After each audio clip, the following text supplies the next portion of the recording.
Muito boa tarde, tudo bem com vocês?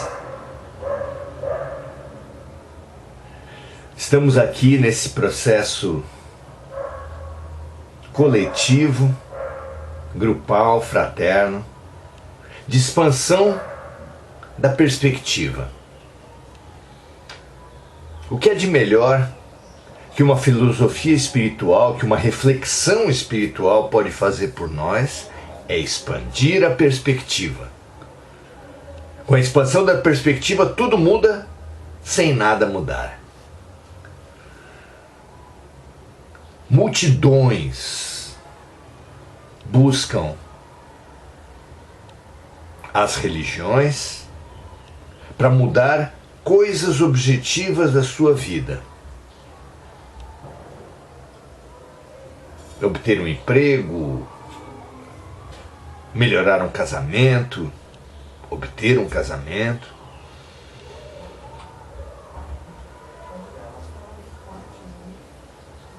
solucionar conflitos, doenças.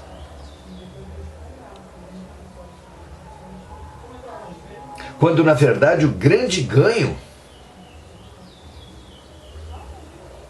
a maioria das pessoas nem pode imaginar.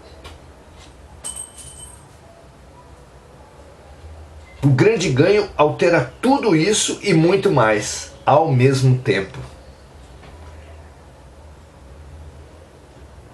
Se não muda nada objetivamente, muda tudo subjetivamente.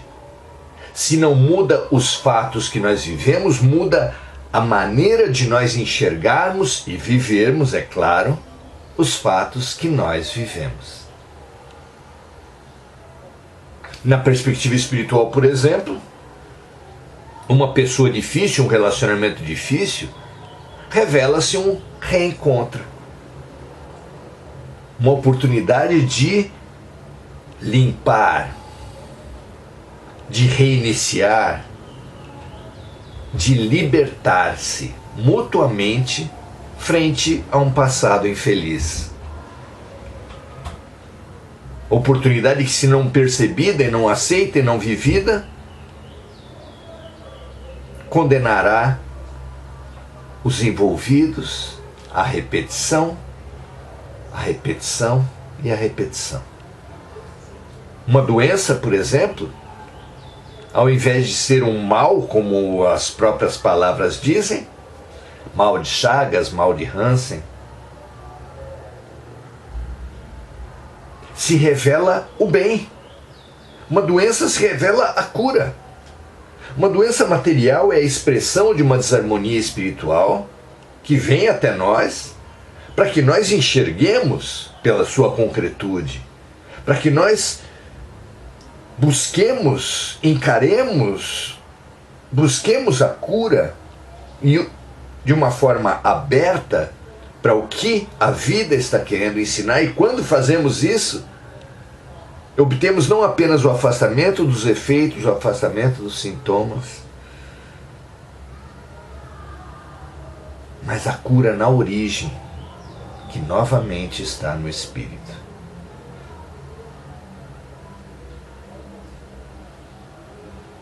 Essa expansão de perspectiva nos dá coragem, nos dá lucidez, nos dá boa vontade, nos dá fé de que o que quer que estejamos vivendo é a terapêutica perfeita, exata, para todos os envolvidos.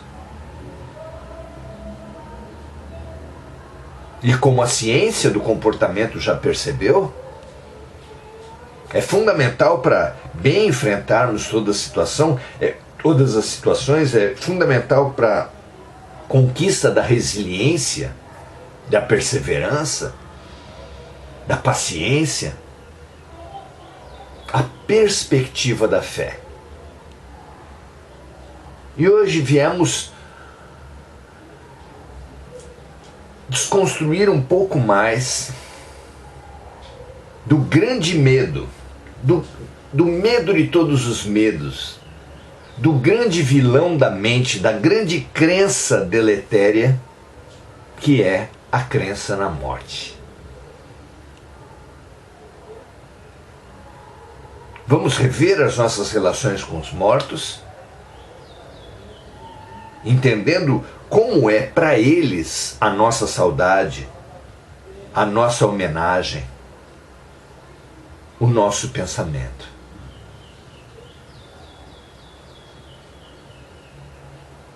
Para assim reconceituarmos, expandirmos nossa visão, olharmos de um ponto de vista mais amplo o fenômeno chamado morte. Porque concentrados no corpo físico, chamamos os mortos de finados. Finados vem de fim. Finado é aquele que acabou, finou-se.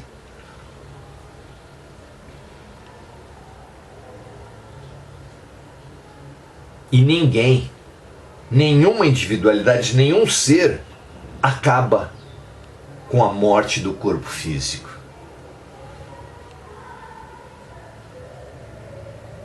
Tenho forte na minha mente a seguinte imagem.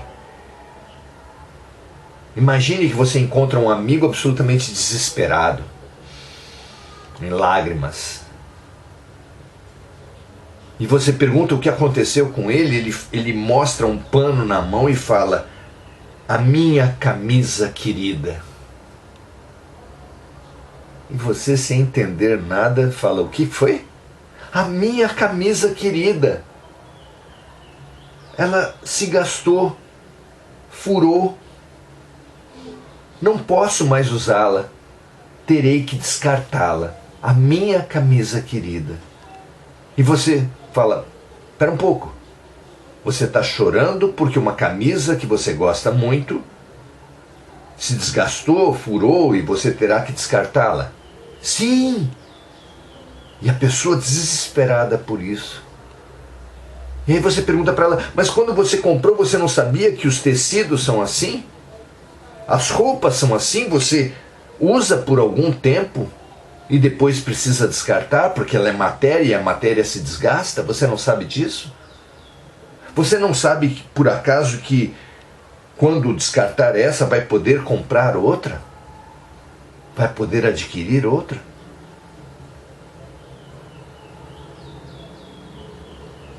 É essa mudança de perspectiva que nós estamos falando agora para olhar a morte. Tudo que é matéria se agrega e se desagrega. Tudo se transforma, como diz a lei da física.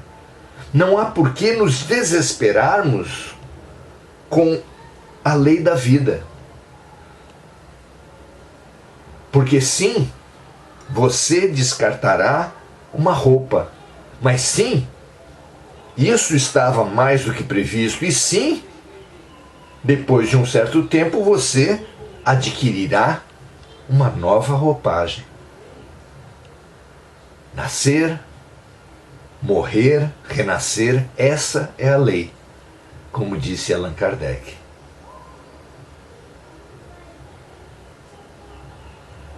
Vamos olhar então sobre um ponto de vista maior? Questões 320 a 321b do capítulo 6º da segunda parte de O Livro dos Espíritos.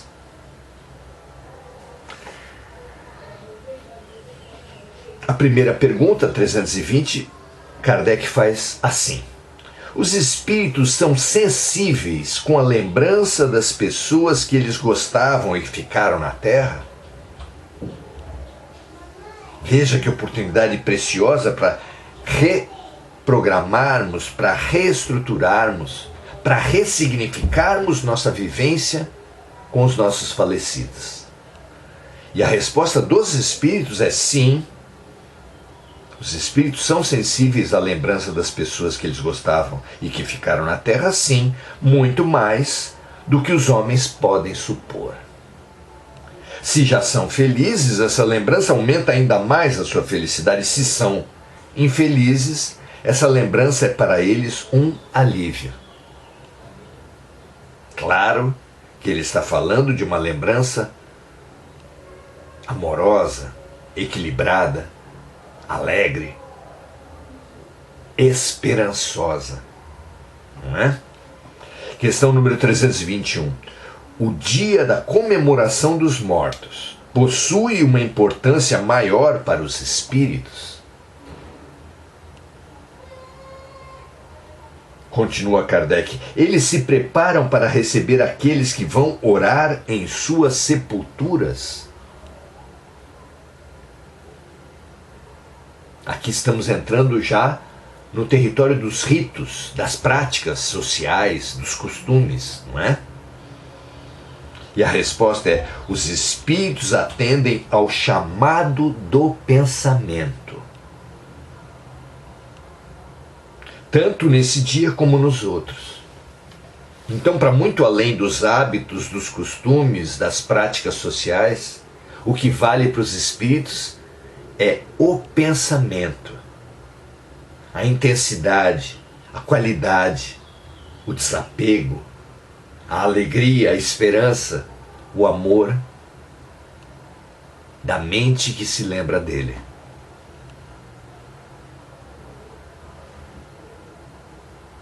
Não sentimos que isso é verdade? Não sentimos que só pode ser assim realmente? Não sentimos que, sendo assim, as pessoas que se rendem aos hábitos e costumes sociais e assim se desesperam, choram, lamentam, se enlutam, se paralisam, se atolam na tristeza, estão, na verdade, desarmonizando os seus entes queridos? Não é fácil de perceber isso? Que sim, há uma conexão entre aqueles que se amam. Isso é até óbvio. Vivemos isso ao longo da vida. Mas há também, é igualmente óbvio, uma conexão entre aqueles que se querem mal, que se sentem magoados, odiosos. Que os primeiros, os amorosos, nos fazem muito bem, os odiosos, por outro lado, nos fazem muito mal. E é tão óbvio isso, tão evidente, que só pode continuar sendo assim após a morte. Bons pensamentos fazem bem. Pensamentos desarmônicos, doentios, fazem mal. Não é? Questão número 321A. O dia de finados é para os espíritos um dia de reunião junto às suas sepulturas? Nesse dia, os espíritos se reúnem nos cemitérios em maior número, porque maior é o número de pessoas que os chamam. Mas cada espírito apenas comparece por causa de seus amigos e não pela multidão de indiferentes.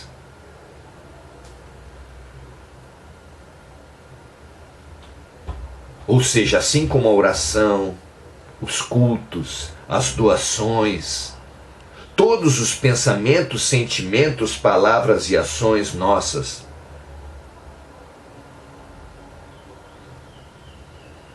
dependem do seu conteúdo, da nossa atitude com eles.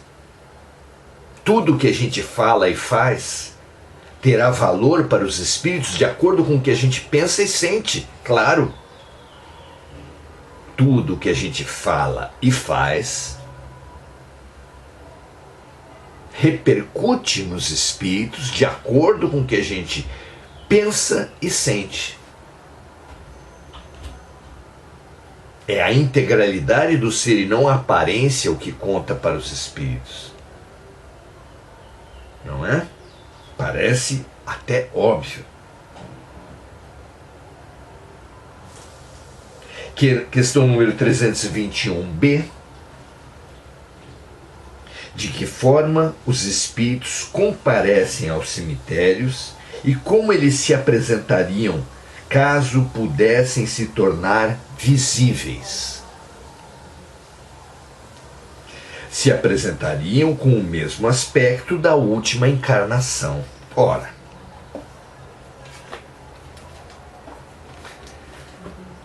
Desde a terra, desde todas as nossas vivências, quando você quer passar desapercebido por alguém, você se disfarça. Claro. Muda a sua aparência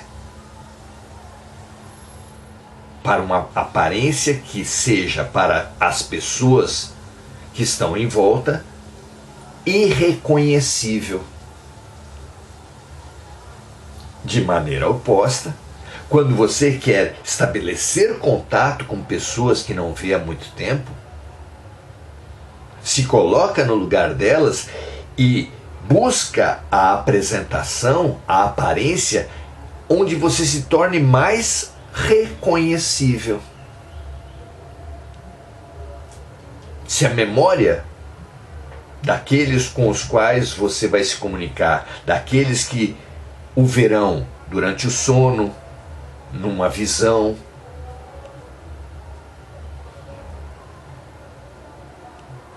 se a memória deles está congelada no velório, será prático, útil, eficaz que o morto se apresente com a roupa que usava no velório,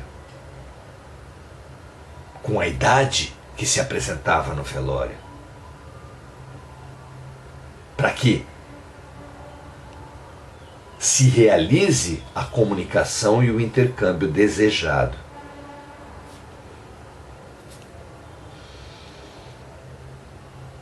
Tudo absolutamente lógico e óbvio. O fundamental é que nós nos descongelemos, nos libertemos da prisão da matéria e do corpo, para viver a morte, mas para viver a vida. Porque a morte nada mais é do que a passagem de um estágio da vida para outro estágio da vida, porque a vida não termina nunca. A morte, enquanto término da vida, não existe, nem mesmo para o corpo, porque as células do seu corpo, seus átomos, se desagregarão para depois agregarem novas situações, novos corpos. Os átomos que hoje estão nos nossos corpos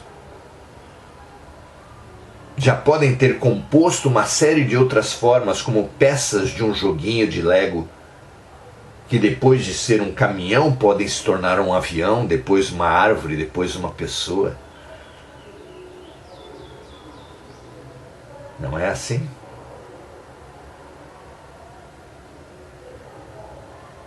Fundamental essa expansão de consciência. Fundamental nós aprendermos a cultivarmos o essencial nas relações. Quando Jesus falou o que Deus uniu, o homem não separe, todos nós sabemos que a frase foi restrita, de tão repetida, à cerimônia do casamento.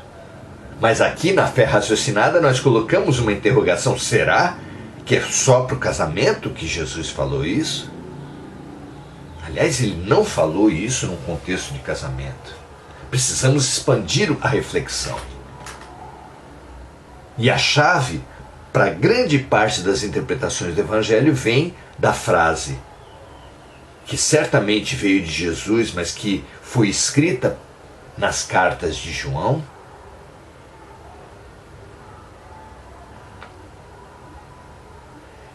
Deus é amor. Se Deus é amor, nós podemos refazer aquela frase que o que o amor uniu, o homem não separe. E nós, infelizmente, temos separado, nos afastado, tornado tóxicas as nossas relações com os nossos falecidos, ao nos preencher de tristeza, de apego, de uma saudade grudenta, dominadora. de uma saudade do seja feita a minha vontade, assim na terra como no céu. Para nos libertar, para libertar nossos amores, para amar realmente, nós precisamos nos ater ao essencial. O essencial na nossa relação com os nossos amores é o amor. E quem ama de verdade quer apenas o bem da outra pessoa. Portanto, se você quer apenas o bem do seu ente amado, do seu ente querido,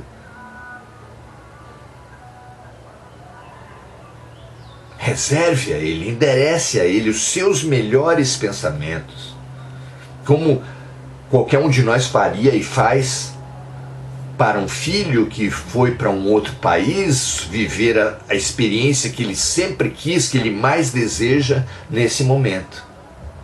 Qual é o pensamento nosso? O que falamos ao telefone com os nossos entes queridos? E o nosso pensamento é o nosso telefone universal.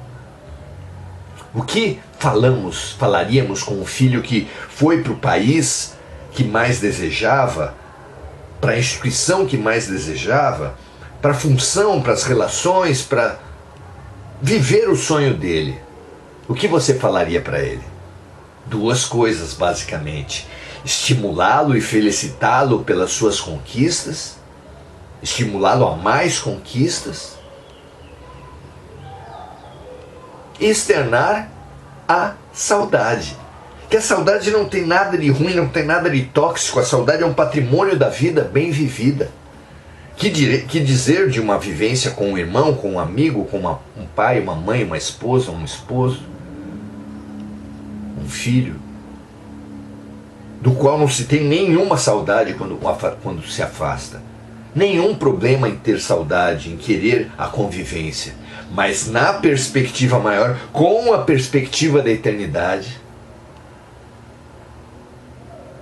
com a certeza, a fé em Deus e a fé no amor,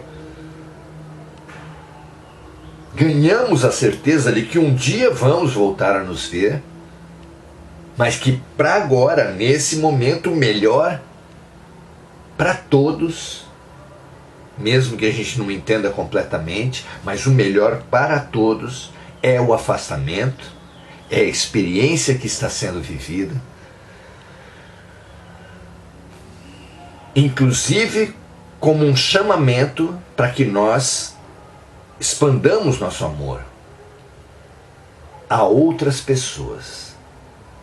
Quando dois seres que se amam muito se afastam, sem dúvida a vida está falando: expanda o seu amor, espalhe o seu amor para outros seres. Ninguém foi criado por Deus para viver apenas um amor. E quando esse amor se torna intenso de forma a excluir outros amores, pode sim ser necessário o afastamento para que nós expandamos o nosso ser, para que nós evoluamos, para que nós amemos sem fronteiras, sem limites. Avancemos a esse amor, tomando a mesma ferramenta de amor que tivemos para o nosso ente querido e buscando com essa mesma ferramenta, esse mesmo grande amor incondicional, amar mais. Deus nos diz com muitas coisas: ame mais. Com a morte também.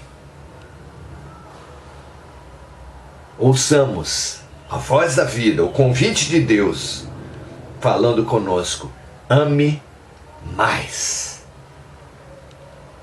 E você finalmente ganhará olhos de ver as oportunidades que a vida está lhe dando de amar mais, mas que você tem, tendo olhos não visto, tendo ouvidos não ouvido, porque está retido numa experiência.